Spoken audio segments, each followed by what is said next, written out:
ओम शांति। परिवर्तन, चेंज। जब आप ये शब्द सुनते हैं तो आपका ध्यान कहाँ जाता है? दुनिया की तरफ, लोगों की तरफ या खुद की तरफ? क्योंकि चेंज तो हर जगह हो रहा है, बाहर भी हो रहा है, आपके आसपास के लोगों में भी हो रहा है और आपके खुद के अंदर भी हो रहा है। Change is happening everywhere, now, before and always.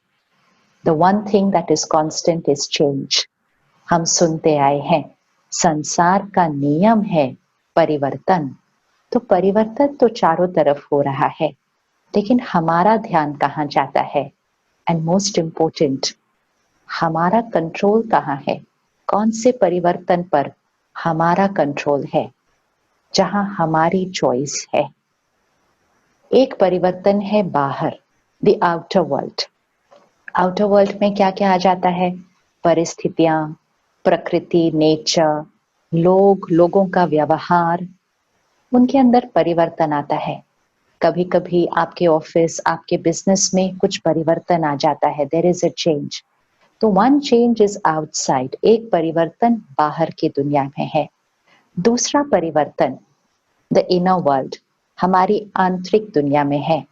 Change, change in the way of thinking, change in the way of speaking, change in the way of behaving, change in the way of working, change in the way of eating, drinking, change in the way of living. सोचने का तरीका, बात करने का तरीका, काम करने का तरीका, व्यवहार करने का तरीका, खाने पीने, जीवन जीने का तरीका। तो एक परिवर्तन हमारा है और एक परिवर्तन बाहर है। अब सिर्फ इक्वेशन देख लेते हैं। कई बार हम ये समझते हैं कि जो बाहर का परिवर्तन है वो हमारे ऊपर प्रभाव डाल देता है। तो जब बाहर बातें हमारे अनुसार नहीं होती हैं, हम एक पर्टिकुलर जीवन जीने के तरीके में एडजस्ट कर चुके थे और फिर अचानक अचानक इतनी बड़ी बात आ गई, और बात भी कितने दिन हो गए हैं, कितने महीने हो गए हैं, बात खत्म ही नहीं हो रही है और ये भी नहीं पता कि ये कब तक चलेगी। तो हम जो उस जीवन जीने के तरीके में चल रहे थे, काम करने के तरीके में चल रहे थे, ट्रैवल करने के तरीके में चल रहे थे, suddenly there is a change in the outside world. और जब ये चेंज आया, उसका असर हमारे काम पर आया, हमारी इकोनॉमी पर आया, उसका असर लोगों के व्यवहार पर भी आ गया। तो कुछ लोग परिवार में, हमारी टीम में, जो पहले शांत रहा करते थे, अब सडनली रिएक्ट कर देते हैं। कभी कभी किसी को रोना आ रहा है, कभी कोई गुस्सा कर रहा है। हमने कहा ये सब कुछ क्या हो रहा है बाहर मेरे चारों तरफ? और जब ये सब कुछ परिवर्तन हो रहा था, हमारा ध्यान कहाँ गया? हमारा ध्यान ये गया कि इस सब को ठीक कैसे करें, लोगों को ठीक कैसे करें, सिचुएशन को ठीक कैसे करें। जब हम ये सब कर रहे थे, भावना बहुत अच्छी थी, इंटेंशन बहुत अच्छी थी, सबके भले की भावना थी, लेकिन सब कुछ करते हुए हमने अपने इनर वर्ल्ड, अपनी सोच, अपनी भावनाओं की तरफ ध्यान ही नहीं दिया, क्योंकि हमने कहा बाहर जो हो रहा है उसी का असर तो हमारी अंदर की दुनिया पर होगा। तो जब बाहर परिवर्तन हुआ तो अंदर भी एक परिवर्तन हुआ, लेकिन अंदर का परिवर्तन किस दिशा में जाना था, ये चॉइस हमारी थी। When there was a change outside, there is a change inside. But in which direction is that change going to go? वो परिवर्तन आंतरिक दुनिया का किस डायरेक्शन में जाना है? जब बाहर का परिवर्तन हमारे अनुसार नहीं था, लेकिन क्या ये आंतरिक दुनिया का परिवर्तन हमारी चॉइस का हो सकता था? अगर हमने अपना ध्यान नहीं रखा तो हमने कहा डर नेचुरल है, चिंता नेचुरल है, गुस्सा नेचुरल है, और हम भी परिवर्तन हो गए। पहले हम कभी कभी टेंशन करते थे, मोस्टली हम ठीक रहते थे। कभी कभी थोड़ा सा गुस्सा आ जाता था, लेकिन मोस्टली हम खुश रहते थे। बहुत बड़ी कोई बात होती थी तो कभी डर लगता था, मोस्टली हम निडर और निर्भय ही थे। और फिर हम चेंज हो गए, हमारे अंदर परिवर्तन आ गया। क्योंकि बाहर में परिवर्तन आया तो हमने कहा हमारे अंदर चेंज तो आना ही है, अब हमें टेंशन ज्यादा हो गई, अब हमें डर ज्यादा लगने लगा, अब हम छोटी छोटी बातों में घबराने लगे, अपने लिए घबराए, अपनों के लिए घबराए, देश के लिए डरे, सृष्टि के लिए डरे, और डर हमारी एक नेचुरल इमोशन बन गया। तो ये भी तो एक परिवर्तन हुआ ना, ये भी तो एक आंतरिक जगत में परिवर्तन हुआ। जब ये आंतरिक दुनिया में परिवर्तन हुआ तो इसका प्रभाव बाहर की परिस्थिति पर पड़ने लगा। हम बाहर मेहनत बहुत कर रहे हैं, सेवा बहुत कर रहे हैं, ध्यान एक दूसरे का बहुत रख रहे हैं, लेकिन हम कौन सी वाइब्रेशंस रेडिएट कर रहे हैं उस परिस्थिति को, वो हमने ध्यान नहीं दिया, क्योंकि हमने कहा ये तो नेचुरल है। तो कुछ स्पिरिचुअल इक्वेशंस होती हैं जो हमें ध्यान रखनी है परिवर्तन, चेंज के बारे में, किसका प्रभाव किस पर पड़ता है। कुछ स्पिरिचुअल इक्वेशंस हमेशा याद रखनी है। पुरुष का प्रभाव प्रकृति पर पड़ता है, संकल्प से सृष्टि बनती है, the inner world creates the outer world, ये इक्वेशन है। लेकिन जब हम ये इक्वेशन भूल गए तो हमने सोचा बाहर का परिवर्तन अंदर का परिवर्तन लाता है। जब भी बाहर कोई चेंज आएगा, आ रहा है आजकल, तो हमारे पास एक चॉइस है, हमें भी चेंज होना है। हम जैसे थे वैसे नहीं रह सकते, हमें चेंज होना है। लेकिन चेंज होते समय हमें ये याद रखना होगा कि हमारा चेंज बाहर के चेंज को इन्फ्लुएंस करेगा। ये इंपॉर्टेंट इक्वेशन है। हमारा चेंज बाहर के चेंज को इन्फ्लुएंस करेगा। संस्कार से संसार बनता है, संसार से संस्कार इक्वेशन नहीं है। इक्वेशन सही होना बहुत इंपॉर्टेंट है। संसार से संस्कार नहीं है, संस्कार से संसार है। तो जब संसार में कुछ परिवर्तन आया तो हमें इंपॉर्टेंट था कि यहाँ का जो संस्कार है उसकी चेकिंग करना, और संसार में जो परिवर्तन अब लाना है उसके लिए अपने संस्कारों को परिवर्तन करना। Change is in our control, change in the inner world, ये हमारी चॉइस है, ये हमारी पावर है। हमें इस पावर को यूज करना है। लेकिन जब हम इस पावर को यूज नहीं करते तो हम दूसरी दिशा में परिवर्तित हो जाते हैं। सपोज छोटा सा एग्जाम्पल, छोटी सी चेंज देखते हैं, फिर उसको बड़े लेवल पर भी देख सकेंगे।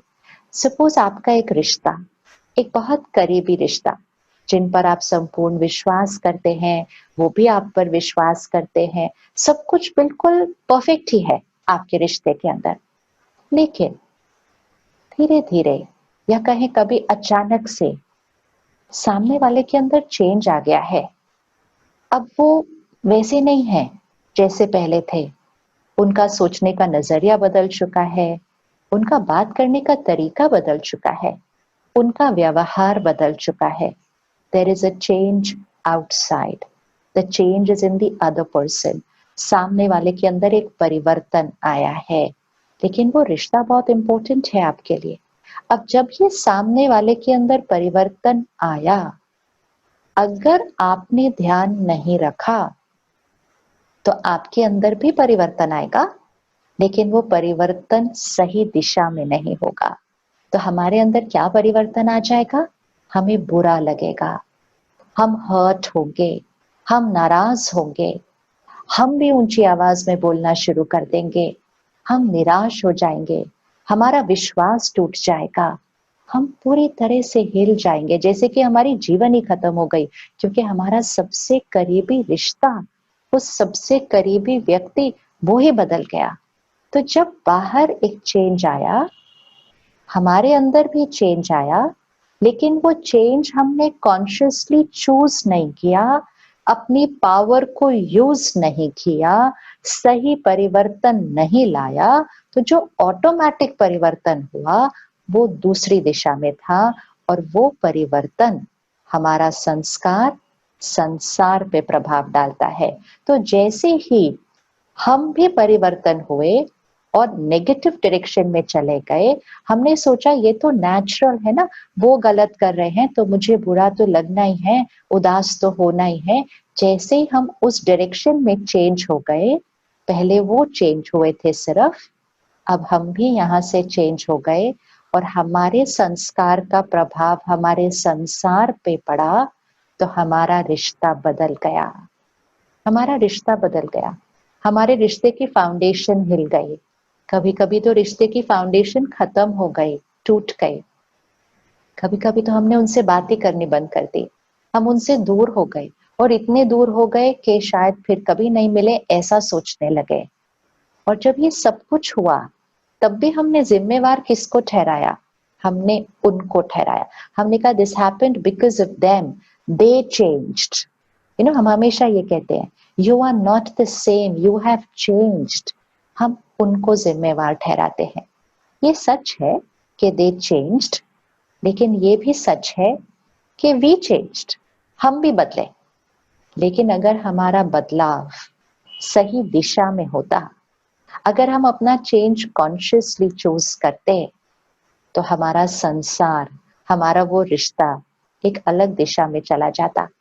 वो बदले, हमारे पास चॉइस थी उनको अंडरस्टैंड करने की, समझने की कि उनके अंदर क्या हुआ, क्या उनको दर्द दे रहा है, उनके जीवन में कौन सी प्रॉब्लम आई है जो उनके मन पर इतना प्रभाव डाल रही है। ये समझने की कि उनको थोड़ा समय चाहिए, वो ठीक हो जाएंगे। ये समझने की कि हमारे पास शक्ति है उनके मन की स्थिति को भी ठीक करने के लिए। ये समझने की कि मेरे पास पावर है, ये रिश्ता मेरे लिए इम्पोर्टेंट है, और मैं सारी मेहनत करके इस रिश्ते को स्ट्रॉन्ग रखूंगी और स्ट्रॉन्ग बनाऊंगी। ये हमारे पास चॉइस थी। ये एक चेंज था जो हमें कॉन्शियसली क्रिएट करना था, चूज करके क्रिएट करना था, राइट डायरेक्शन में क्रिएट करना था। और जब हम ये करेंगे, तो संस्कार से संसार, हमारा संसार बदल जाएगा, सामने वाला व्यक्ति परिवर्तन हो जाएगा, हमारे रिश्ते की सृष्टि बदल जाएगी, because we changed in the right direction. So बाहर के चेंज पर ब्लेम नहीं डालना है, चाहे वो एक व्यक्ति में चेंज है, चाहे वो एक रिश्ते में चेंज है, चाहे आपके शरीर की सेहत में चेंज है, चाहे प्रकृति नेचर में चेंज है, या इस समय तो सृष्टि पर ही चेंज है, चाहे आपके काम करने की जगह पर चेंज है। बाहर कितना भी चेंज आ जाए, पावर यहाँ है, पावर आंतरिक दुनिया में है। अगर हमने उस चेंज को देखकर राइट डायरेक्शन में चेंज किया, तो हमारा आंतरिक स्थिति भी सही, और उसके प्रभाव से हमारी बाहर की सृष्टि भी सही हो जाएगी। संस्कार से संसार, इस स्पिरिचुअल इक्वेशन को पकड़ के रखना है। So change is here. सिर्फ ध्यान रखना है कि हम कॉन्शियसली सही डायरेक्शन में उस चेंज को लेकर चलें, और उसके लिए हमें हमेशा ध्यान रखना पड़ेगा कि हमारी सोच, हमारी भावनाएं, हमारी इंटेंशंस, हमारी मेमोरीज, हमारा बात करने का तरीका, हमारा व्यवहार करने का तरीका हमेशा हाई वाइब्रेशन का होना चाहिए। सिचुएशन पर डिपेंडेंट नहीं, लोगों पर आधारित नहीं, लेकिन अपनी हाईएस्ट कैपेसिटी का होना चाहिए। उस कैपेसिटी का होना चाहिए जिससे ये इनर पावर बढ़ती है। सृष्टि पर इस समय परिवर्तन की आवश्यकता है, महान परिवर्तन की आवश्यकता है, छोटे से परिवर्तन की नहीं। It requires a very very big change, it requires a paradigm shift, a transformation. सृष्टि पर महान परिवर्तन की आवश्यकता है। अगर हम इस सृष्टि के चक्र को देखते हैं, हम सब स्वास्तिक ड्रॉ करते हैं। जब भी कोई कार्य शुरू करते हैं, हम कहते हैं स्वास्तिक ड्रॉ करना है, क्योंकि स्वास्तिक ड्रॉ करना शुभ होता है। तो एक क्षण के लिए मन पर स्वास्तिक ड्रॉ कीजिए, क्योंकि स्वास्तिक में बहुत गहरा रहस्य समाया हुआ है। स्वास्तिक शब्द का अर्थ ही है स्व का अस्तित्व। तो स्वास्तिक के 4 भाग है, 4 पार्ट्स, और चारों भाग इक्वल होते हैं। तो स्वास्तिक कैसे ड्रॉ किया जाता है? पहले हाथ इधर है, ये पहला हाथ है। दूसरा हाथ किधर है? नीचे है। तीसरा हाथ किधर है? इस तरफ है। और चौथा हाथ इस तरफ है। So like this, then like this, like this and like this. चार पार्ट्स हैं स्वास्तिक के। तो पहला हाथ इधर है, मतलब ऐसे है, ऐसा है, ये है पहला भाग। दूसरा भाग हाथ नीचे है। तीसरा भाग हाथ ऐसे है। और चौथा भाग हाथ ऐसे है, like this, like this, this and this. ये स्वास्तिक के चार भाग हैं। तो परमात्मा बहुत गहरा रहस्य हमें समझाते हैं कि ये जो पहला भाग है, ये है सृष्टि का पहला भाग, ये है आत्मा की स्थिति का पहला भाग, सृष्टि की शुरुआत, सतयुग, स्वर्णिम दुनिया, जिसमें हर आत्मा कैसी होगी? परफेक्ट, 16 कला संपूर्ण, संपूर्ण निर्विकारी, देवताई संस्कार, divine संस्कार्स, pure संस्कार्स, soul battery 100% charged. और इस सतयुग में जब सोल बैटरी 100% चार्ज्ड होगी तो शरीर, बॉडी परफेक्ट होगी, निरोगी कंचन काया, परफेक्ट हेल्दी बॉडी। प्रकृति बाहर सतो प्रधान होगी। क्यों? क्योंकि पुरुष से प्रकृति होती है। तो जब पुरुष अर्थात आत्मा 100% परफेक्ट होगी, प्रकृति भी सतो प्रधान होगी, शरीर भी परफेक्ट हेल्दी होगा। इसलिए उस दुनिया को सतयुग कहा जाता है। पैराडाइज, जन्नत, हेवन, स्वर्ग, सतयुग। हाथ कैसा है? ऐसा, देने वाला हाथ है। फिर दूसरा युग आता है, हाथ नीचे हो जाता है, त्रेता युग।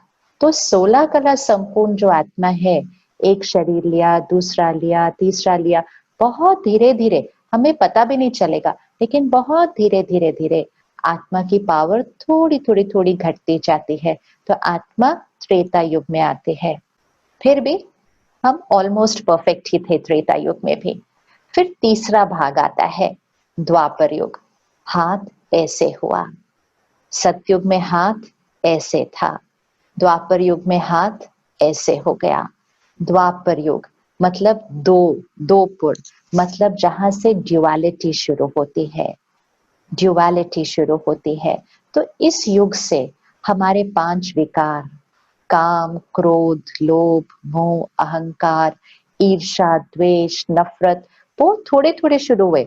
आज जितने नहीं, एकदम स्लाइड स्लाइड ट्रेस शुरू हुआ। और जब ये स्लाइड ट्रेस ऑफ वाइसेस शुरू हुआ होगा, तब शरीर में स्लाइड ट्रेस ऑफ बीमारी शुरू हुई होगी, तब प्रकृति में थोड़ा सा परिवर्तन आया होगा, बहुत थोड़ा। क्योंकि पुरुष में परिवर्तन आया ना, आत्मा में परिवर्तन आया, तो प्रकृति पर भी परिवर्तन आया। तो इसलिए वो द्वापर युग।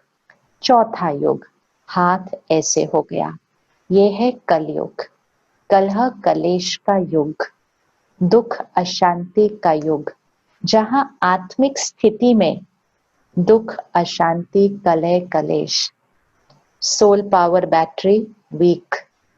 और क्योंकि सोल पावर बैटरी वीक, तो शरीर पर उसका प्रभाव, दर्द, बीमारियां, छोटी बड़ी, ये सोल पावर की बैटरी से हो रहा था। प्रकृति पर उसका प्रभाव हम देखते हैं, प्रकृति कैसी हो चुकी है। तो ये सृष्टि का चक्र है, ये समय का परिवर्तन का चक्र है। सतयुग, त्रेता युग, द्वापर युग, कलयुग। तो जब हम स्वास्तिक ड्रॉ करते हैं तो हम क्या करते हैं? 4 भाग ड्रॉ करते हैं और फिर हम उसमें एक बिंदी बनाते हैं। पहले सतयुग में बिंदी बनाते हैं, फिर त्रेता युग में बिंदी बनाते हैं, फिर द्वापर युग में और फिर कलयुग में। तो ये बिंदी किसका प्रतीक है? ये बिंदी मुझ आत्मा का प्रतीक है कि मैं आत्मा पहले सतयुग में, फिर त्रेता युग में, फिर द्वापर युग में, फिर कलयुग में। जैसे सुबह होती है तो हम सुबह में होते हैं, उसके बाद हम दोपहर में हो जाते हैं, फिर हम उसके बाद शाम में चले जाते हैं और फिर हम रात में होते हैं। हम ही होते हैं। अलग लोग नहीं होते सुबह में और रात में, तो हम ही सुबह में होते हैं, दोपहर में होते हैं, शाम में होते हैं और रात में चले जाते हैं। सुबह हम कैसे होते हैं? फ्रेश होते हैं, साफ होते हैं, एनर्जेटिक होते हैं, वाइब्रेंट होते हैं। फिर दोपहर होती है, फिर शाम होती है, फिर रात हो जाती है। लेकिन रात तक पहुंचते पहुंचते हम थोड़े से मैले हो जाते हैं, थोड़े से कभी कभी थक जाते हैं। फिर रात के बाद घोर रात्रि आती है और घोर रात्रि के बाद सवेरा आता है। लेकिन वो सवेरे में कौन जाता है? हम ही जाते हैं। तो सुबह में थे, दोपहर में थे, शाम में थे, रात में थे और फिर सुबह में हैं। लेकिन सुबह के लिए हम क्या करते हैं? रेस्ट करते हैं, फ्रेश होते हैं, साफ होते हैं, स्वच्छ होते हैं, एनर्जाइज होते हैं और वो हमारी सुबह शुरू होती है। इसी तरह सृष्टि की भी सुबह, दोपहर, शाम, रात, दुनिया की भी सुबह, दोपहर, शाम, रात, सतयुग, त्रेता युग, द्वापर युग, कलयुग। और अगर हम इस चार भाग को देखते हैं तो इसमें क्लियर दिखाई देता है कि संस्कार का प्रभाव संसार, किसका परिवर्तन किसके परिवर्तन को क्रिएट कर रहा है। संसार का परिवर्तन संस्कार परिवर्तन नहीं क्रिएट करता, संस्कार का परिवर्तन संसार परिवर्तन क्रिएट करता है। तो सतयुग में सोल पावर 100%, त्रेता युग में थोड़ी सी कम, द्वापर युग में थोड़ी सी कम, कलयुग में और कम और इस समय तो घोर कलयुग चल रहा है। तो घोर कलयुग में इतनी सी हो गई। तो जब घोर कलयुग में आ गए तो चारों तरफ, चाहे शरीर के रोग, चाहे मन के रोग, चाहे रिश्तों में टकराव, चाहे काम करने के तरीके में प्रॉब्लम, चाहे प्रकृति के साथ विघन, हर तरफ कुछ ना कुछ कुछ ना कुछ कुछ ना कुछ रोज, क्योंकि ये घोर कलयुग है। अब हमें आंसर चाहिए कि इसके बाद क्या होना है, अब हमें कहाँ जाना है, इसके बाद क्या होना है और इसके बाद हमें कहाँ जाना है, उसके लिए हमें क्या करना है। ये सारी जिम्मेवारी तो हमारी ही है। हम सिर्फ क्वेश्चंस नहीं कर सकते, हमें चेंज लाकर बाहर चेंज लाना है। The change has to begin from within. हमें अपने अंदर चेंज लाकर सृष्टि पर परिवर्तन लाना है। हमारे विकारों से सृष्टि कलयुग बने, सृष्टि से हम नहीं बने, हमारे विकारों से सृष्टि कलयुग बनी और हमारी पवित्रता से ही सृष्टि सतयुग बनेगी। हमारी कमजोरियों से सृष्टि कलयुग बनी और हमारी विशेषताओं से हमारी सृष्टि सतयुग बनेगी।